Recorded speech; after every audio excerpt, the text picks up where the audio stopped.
Oh, hey, Mom. Hi, Willie. I thought I'd cook you some breakfast. Okay, thank you. You're welcome. Food for me is a drug.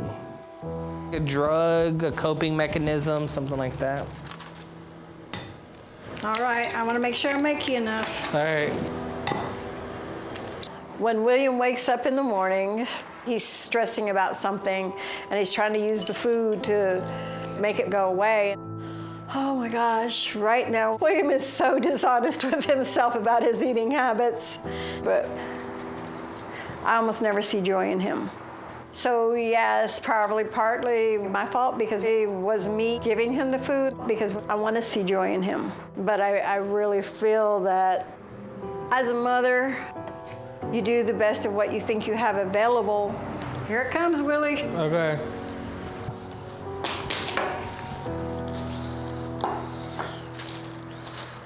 There you go.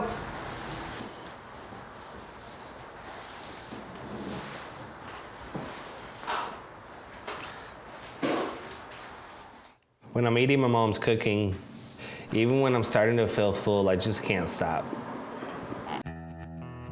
I've always had a big appetite. I think it's because growing up every day revolved around sports. My dad left before I was born. My grandparents were basketball fanatics, and my mom made a living coaching Little League at school. And we all got really close watching and playing games together. When William was a little boy, his attention span was about 2 seconds, so you always had to be on your toes. He'd run into trees because he'd be so excited to playing with something that he wasn't paying attention where he was going. For the most part, my early childhood was pretty great. But then around the time I was 7 or 8, my mom lost her job coaching Little League, and there weren't any other coaching jobs in the area, so she had to work out of state. My brother and I were left with our grandparents. And I mean, my mom would come back to visit. But when she was gone for weeks on end, and it was the first time I remember feeling really down. And so after I ate, I would feel better. And that's when my relationship with food first started to go south. Middle school was where the trouble started. I don't know if you would call it gangs, but it was people who had that thug mentality. I went from being an athlete to this moody kid with the wild temper. Depending on what kind of day it was. Sometimes I'd be able to control the temper, sometimes I wouldn't. If somebody felt like they wanted to fight, I would step in and defend anybody, especially if they were smaller or not as athletic or not able to defend themselves. And then I would go home and eat. It was when I really first started noticing there's something not right here. There'd be days where I felt differently than I normally did for no reason. These periods would last anywhere from an hour to several days at a time. And I didn't realize what it was at first. I just knew something was off with me. And then that's when I was kind of looking at things and realizing, hey, this could be depression. I'd be fine, and then all of a sudden, I'd feel really down and just not myself. Do you want some more, Will? Sure.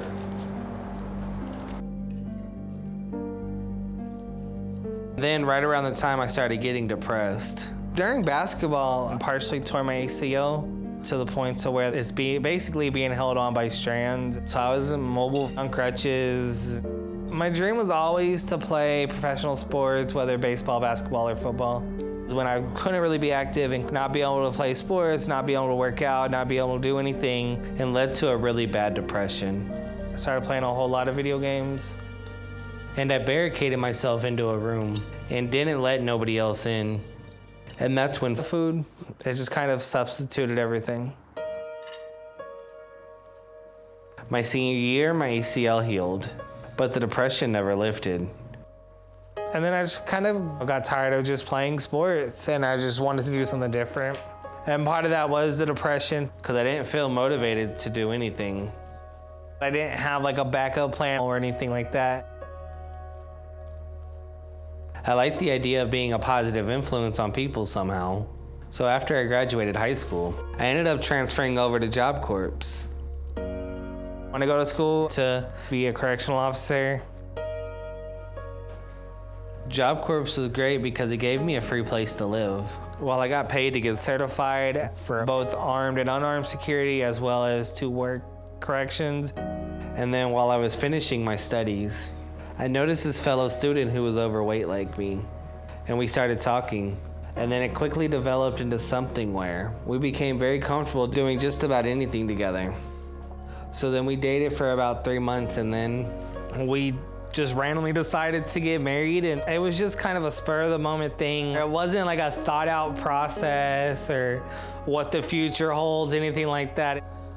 She walks up, she goes, "I'm William's girlfriend." I was like, oh no.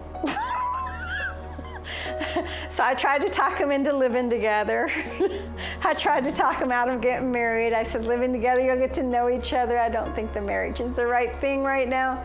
But nobody listened to me because her parents pushed for them to get married.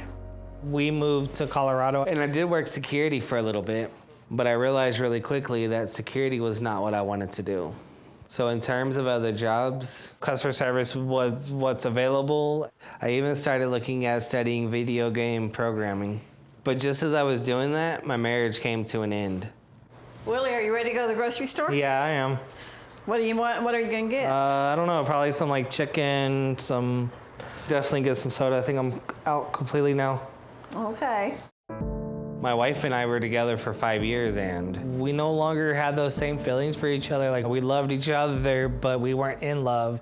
And I think we woke up one day realizing that, and so we separated, thinking maybe separation will work on it. We tried to get back together, and it just did not seem like it was the right thing to do. It was literally, here's the divorce paperwork, sign it, done, okay, done. I still had my job in customer service, but starting over was hard. Rents in Colorado were really expensive, so I moved back to Texas, staying in hotel rooms just to kind of make things cheaper on me. And I was working the night shift from home. The phone systems weren't working right for the overnight people, but instead of addressing the issue and resolving it, they just kind of got rid of the people that were having the issues. They just kind of got rid of me. And then I moved out of my hotel room, and that's when the depression started to creep up on me. Because even when it's agreeable, I mean, it's divorce, it's rough, it's tough. It does take a toll mentally. I just kept it all in, and I didn't talk to anybody about it. I turned back to junk food, and I started playing a lot of video games and not really being active and just sitting there. And I noticed the weight was coming on and wasn't going back off. The habits changed after his divorce, and he started using food as a coping mechanism to hide his feelings. And that's when I kind of just realized I had a food addiction. When it got to a point to where I didn't feel comfortable climbing stairs because I was too heavy. I joined the gym and walk on the treadmill for 30 minutes to an hour, and they had a big TV screen, and so you could watch a movie while you were walking. But just being the size I was, felt like I was being looked at and stared at. It could have been a mental thing, but I didn't see any changes, and so I just kind of stopped going. And so it just kind of spiraled from there out of control until now. My depression, it's kind of something I keep close to me, and I just kind of keep it quiet. I'm just very blocked in.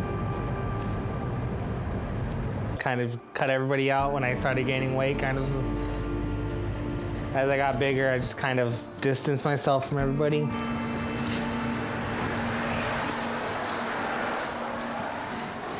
I do have to have somebody drive me to the grocery store because it is hard to get behind a steering wheel.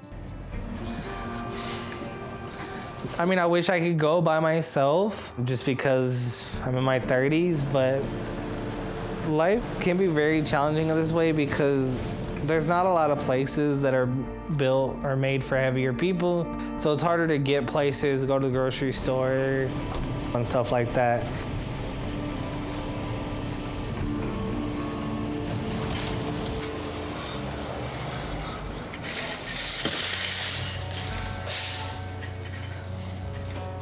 The main thing I can't stop myself from buying when I'm at the grocery store is probably soda. That's what motivates me to come down here.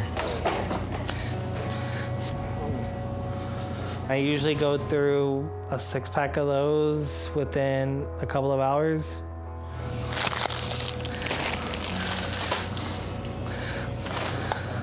There.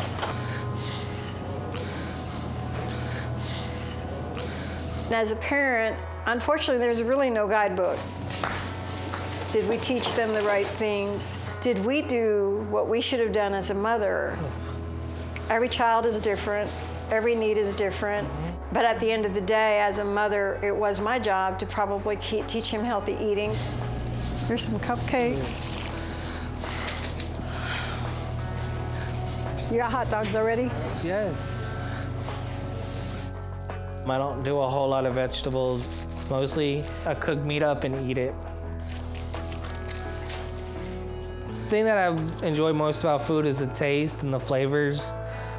I don't really find the way I eat different than anybody else, but I do notice that people are staring at me.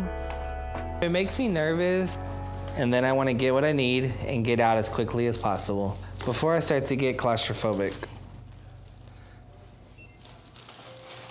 There you go. Thank you. Have a great day. You too. Thank you. But to see him where he is now and not being responsible enough to understand the impact it has on his weight, his body, the people that love him around him, is devastating to me. Shopping with William is like a crashing plane. You can't stop it. You can't control it. You have to just let it do what it's doing. And it is heartbreaking to know that you can't help your son. William, I'm not going up the stairs. I'm going to leave the bags at the bottom of the stairs. All right. William has to stand up and take care of William. He can't rely on mommy to take care of William. He can't rely on society to take care of William. William needs to realize, I have to lose this weight, not, oh, well, mom will do this for me, or this person will do that for me. He's got to take charge. And once he loves himself enough to take charge, his whole world is going to open up.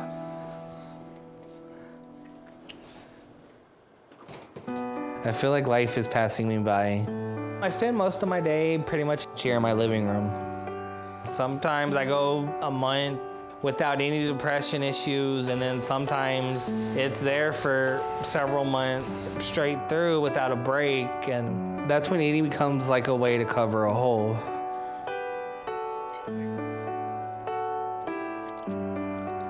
And I know that how I'm living right now can't go on for much longer. If I don't change, my heart is gonna keep getting worse until it gives out. But I'm also not ready to give up food. When I feel really down and depressed, and I'll go through a gallon of ice cream in a day if I feel that down and depressed. So I don't know what I'm gonna do. My situation is at a breaking point. I need to get help.